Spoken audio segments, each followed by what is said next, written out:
G'day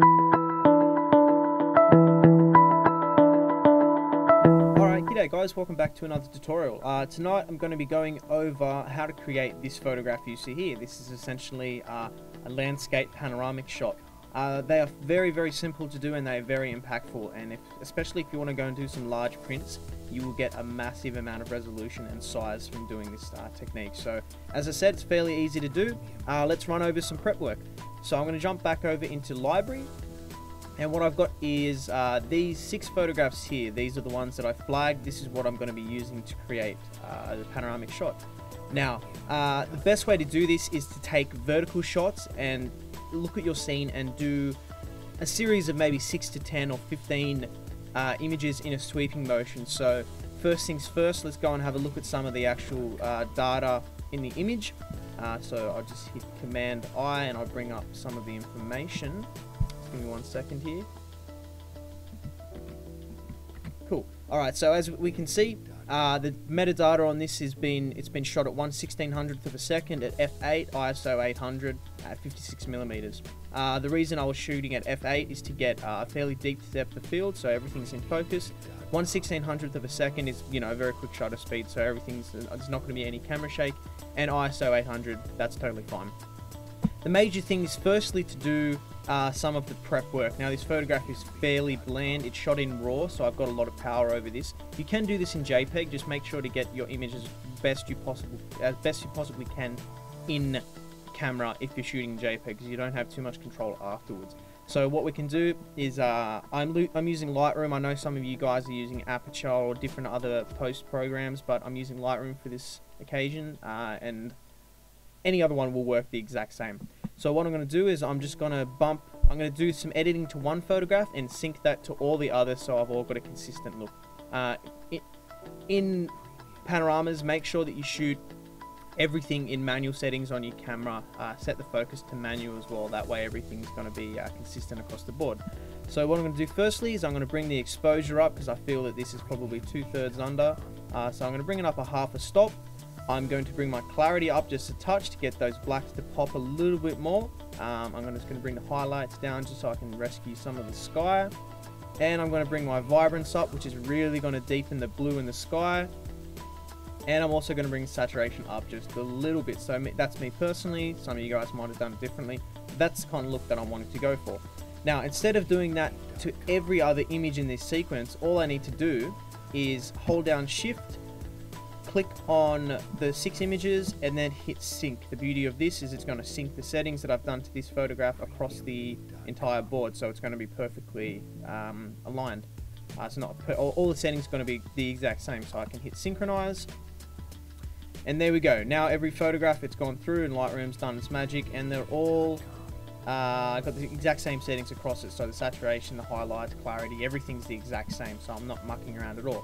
Now, next thing for me to do is I want to get out of Lightroom and I want to jump over into Photoshop, because that's where the actual photo merge or the creation of the panorama is going to happen. So I need to get these images over into Lightroom. For me personally, what I'm going to do is export these out as JPEG images, because I've done all the raw data editing that I need to do. So I'm going to go right click on the photographs, make sure they're all selected, hit export.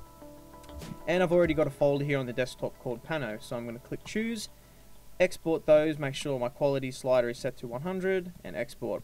Now it's going to take a minute or two to export out, and what this is doing is giving me 6 separate JPEG images that I can now work with in I can now work with these in Photoshop. Do remember that your final image, once everything's blended together, is going to be a huge file size. It's going to be sometimes 15 or 20,000 pixels wide by about 5,000 pixels high. So your JPEG images are looking at, you know, 40 to 50 megabytes, because you're combining 6 images together. So you get a lot of information, and it's beautiful for prints as well. Alright, so let's jump into the Finder. As we can see, it's come up here. This is my Pano folder. So these are the 6 images that I've just exported out. So these are all ready to go. Now what I'm going to do, jump over into Photoshop. I'm using CS6, but Photo Merge has been in Photoshop since early days, Photoshop 6.0 and CS2 onwards. So all you need to do is go to File, Automate, all the way down to Photo Merge, and this will give you a new dialog that will come up. just here, and I recommend leaving it on auto. This is for your layout. Leave it on auto because it does a pretty goddamn good job. You don't need to change any of these settings, at least for these photographs. Just leave all this stuff. All you're going to need to do is go to browse and go and find the folder. So straight away comes up Pano. I can go and select these images. You may export them to a different folder or whatnot. Just go and search for them and just click open, and now those 6 images have come in. Now make sure the blend images together is clicked on. Make sure that is always on before you click OK. Then click OK. Now what this is going to do is initially, it'll take a couple of minutes, but it'll do source alignments. It's analyzing every photograph and it's matching it to the scene. So this, if you were to do this manually, it would take you a pretty goddamn long time to do, and I don't think that you'd be able to get it as accurate as Photo Merge really does. It's not often that it makes a mistake. Sometimes if you're doing a lot of photographs, it can muck up a little bit, but you can fix that quite easily. But generally, I've always had good luck with it, so just make sure that the most important part is getting your photographs correctly exposed. Make sure you're using manual settings. Therefore, you're going to have the best amount of luck once you're working in post. So I'll just, through the magic of editing, I'll speed this up. Alright, and we are back. Now what you can see is a very oddly shaped composition. There's bits that have been removed up in the sky. You've got opacity layers, so that's easily fixed.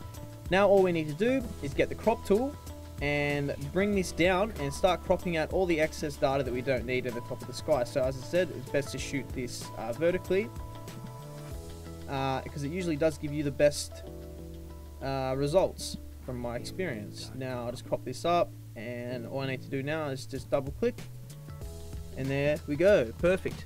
So sometimes you'll get tiny little areas like that. Oh no, everything seems to be good. You look at the skies to see if there's any seams.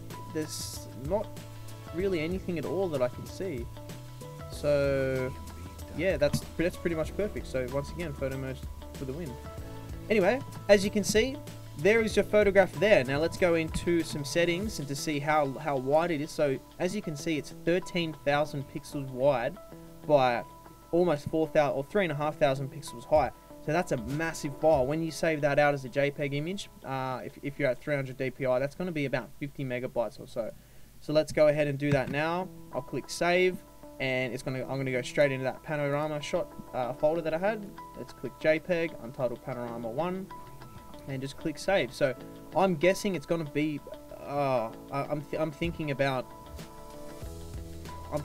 40 megabytes or so. I may be wrong, but yeah, the beauty of this is you've got so much data to be able to work with. If you want to go and do large prints, get the dimensions right, you're going to be getting a huge file.